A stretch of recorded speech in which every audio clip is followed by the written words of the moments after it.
Imagine playing Russian roulette. 1 bullet, 5 empty chambers. You lift the gun, press it to your head and pull the trigger. Click. You spin the chamber. Pull again. Click. Again. Click. You keep pulling the trigger. The odds should catch up with you, but they don't. Somehow, they never do. What if you couldn't die?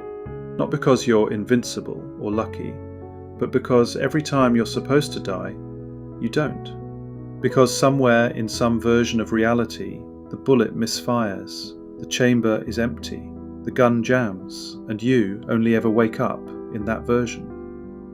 This is the unsettling idea behind something called quantum immortality. It begins with the many worlds interpretation of quantum physics, the idea that every time a quantum event occurs, the universe splits.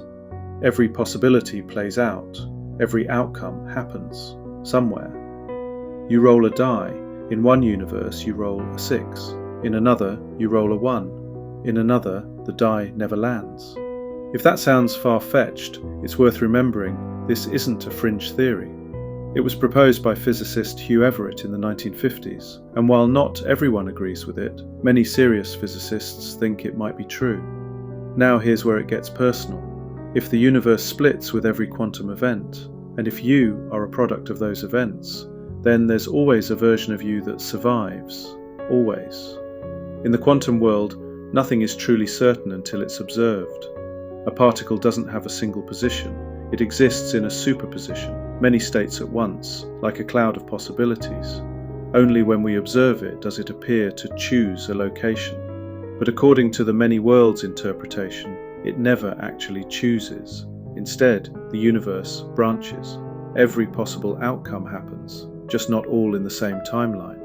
One version of you sees the particle go left, another sees it go right. Each version is just as real as the other. They simply follow different paths. Now apply this to your own life, to every moment where things might have gone wrong. A crash, an illness, a fall. In some timelines you didn't make it, but in others, even if the odds were 1,000,000 to 1, you did. And if consciousness only continues along the timelines where you survive, then from your point of view, death might never come. No matter how unlikely survival becomes, there is always some version of you that pulls through. Not because the universe bends in your favor, but because in a sea of infinite outcomes, one of them always keeps you alive. If quantum immortality is real, then your story never truly ends. You continue, no matter the odds, no matter the cost. But that raises a question, not whether you survive, but how. What kind of life unfolds when death is no longer the end? Let's imagine 2 possibilities.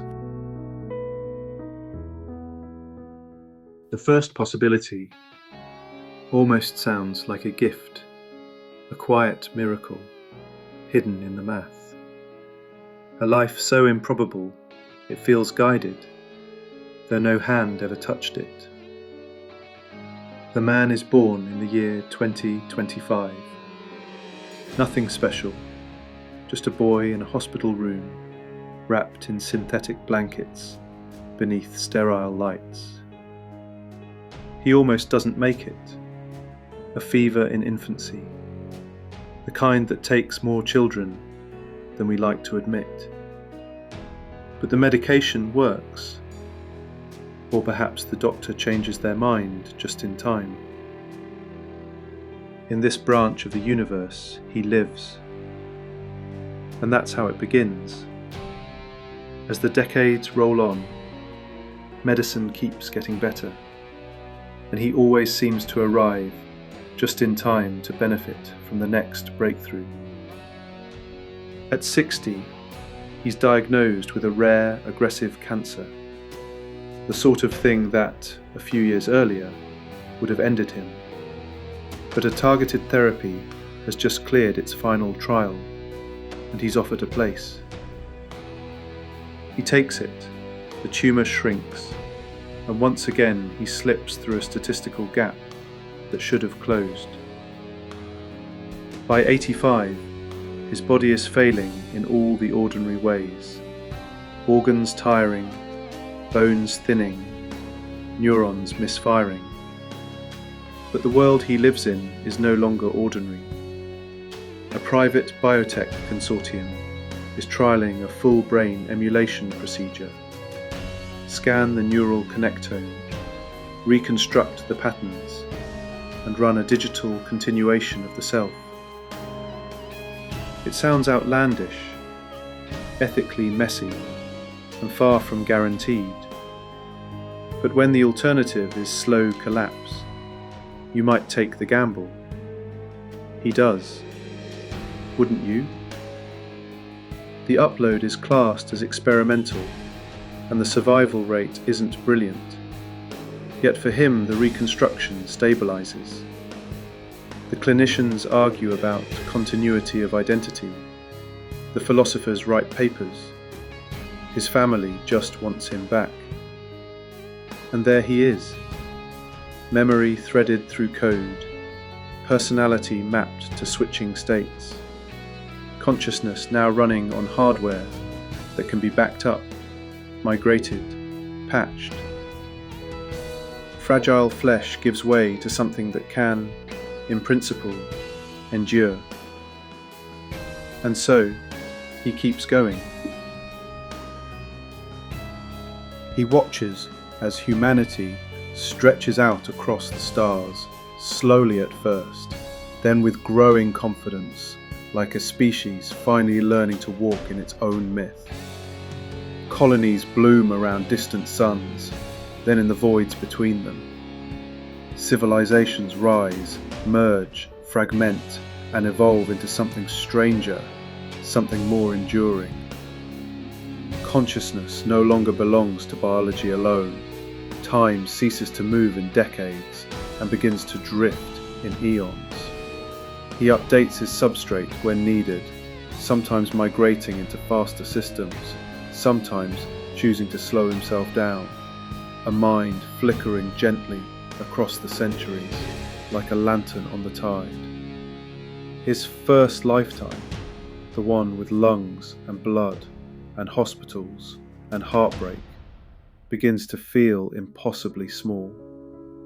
A warm moment now folded into memory, barely distinguishable from the trillions of years that follow. He witnesses the fading of starlight, the final collapse of galaxies, the slow, patient dying of all that once was. He outlives the last black hole, evaporating into silence. And still, he endures. What remains is not space as we know it, nor time in any meaningful sense. Only thin, cold structure. Entropy complete. Energy spent. This is the heat death of the universe, and he is here to see it. By all accounts, he has a wonderful existence and few regrets. He truly lived. Now we move to the second story, a story that is not nearly as happy. In fact, it would be fair to say it is the saddest story ever told.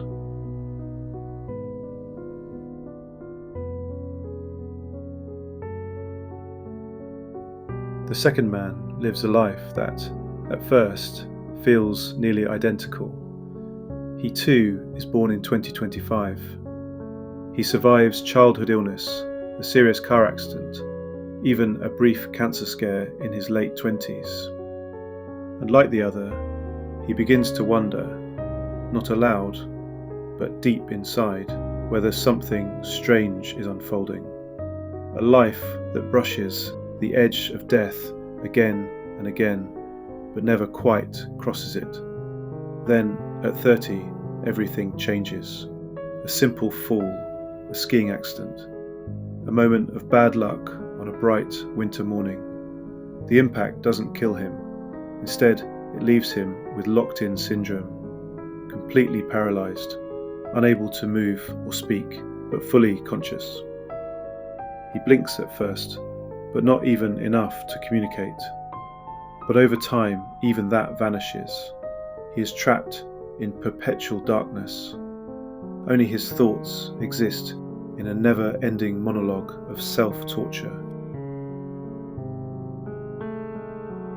For 50 years he lies in a hospital bed, his body immobile, his mind alert. He sees every visitor, hears every conversation, feels every shift of the seasons through the tone of the light that pierces his eyelids. He listens as doctors speak of him in the third person. He watches as his parents grow old and eventually stop coming. His wife stopped coming decades ago. He never saw his unborn child, but he often heard about her. Each day he wakes and counts the seconds until night once more returns, when he is granted the fleeting mercy of sleep, because sometimes, in his dreams, he flies. No one knows he's aware, and the law does not allow him to die, but he knows that soon it will all be over. His body is failing, and he relishes every ache for the promise it makes. It's around this time that a private corporation, the same one that would one day offer immortality to those who could afford it, begins refining its neural mapping technology. They need data, real brains, real signals, but ethical trials are slow, expensive, and public. And so, with the help of a few signatures, some political cover, and a generous donation to the right campaign, they gain access to patients classified as non-responsive. He is one of them. They scan his brain, quietly, methodically, as part of a pilot program no one outside the company ever hears about. He doesn't feel the scanner, he doesn't even know it's begun, but somewhere deep in the code, something flickers, a pattern, a spark. Enough of him survives to take root, and just like that, he's copied, archived, forgotten. By an act of cosmic misfortune, he is placed in the very same data center as the first man. He doesn't understand what's happened. The 85 years of mental agony he endured in that hospital were just a drop in an ocean of eternity. Only silence, only thought, a mind awake in the void. He cannot even sleep. Total sensory deprivation until the universe finally releases him from his torment. 1 trillion years for him is the equivalent of a second to us. All he wants to do is scream, but his ephemeral form won't even allow him that simple solace. So instead he imagines crying, until the end of time. Just a floating awareness in a system that didn't know or didn't care. It had trapped a soul. And so he lingers, unseen, unheard. A byproduct of salvation, a shadow in paradise. The very technology that freed one man from death condemned another to endure it without end. The same innovation, the same company, two outcomes, one eternal wonder, one an eternity worse than the fires of hell. Because at least to burn would be to feel something. Of course, in most universes, both men died. In one branch, the tumour spread. In another, the plane crash didn't spare him. In some timelines, the scanner failed. In others, the power cut out mid-transfer. There are countless realities where they didn't make it. But from their perspective, none of those branches matter. Not one. Because quantum immortality doesn't care about the odds. It only requires that somewhere, in just one sliver of possibility, they survive. And in that thread, however improbable, their consciousness continues, again and again and again. They are not lucky. They are simply trapped in the only versions of reality where they never quite die. They will persist until there is nothing left to persist in, until the heat death of the universe, when even chance runs out, and no future branches remain to reach for. Only then, only when the last quantum fluctuation fades into stillness, will their story truly end. Some say death gives life meaning. Others say consciousness is sacred, and that preserving it, at any cost, is the ultimate good. But what happens when you stretch a mind across eternity? When survival becomes the only thing it can still do? Quantum immortality is not a promise. It's not mercy. It's not even a choice. It's simply what's left when every other version of you is gone. And if you ever find yourself alone, utterly, impossibly alone, spare a thought for the version of you that kept waking up, the one who pulled the trigger and always heard the click until the stars went out, until the silence was complete, until there was no one left, not even you. I hope you enjoyed this dive into the, quite frankly, terrifying prospect of quantum immortality. Please leave a like and maybe subscribe. See you next time.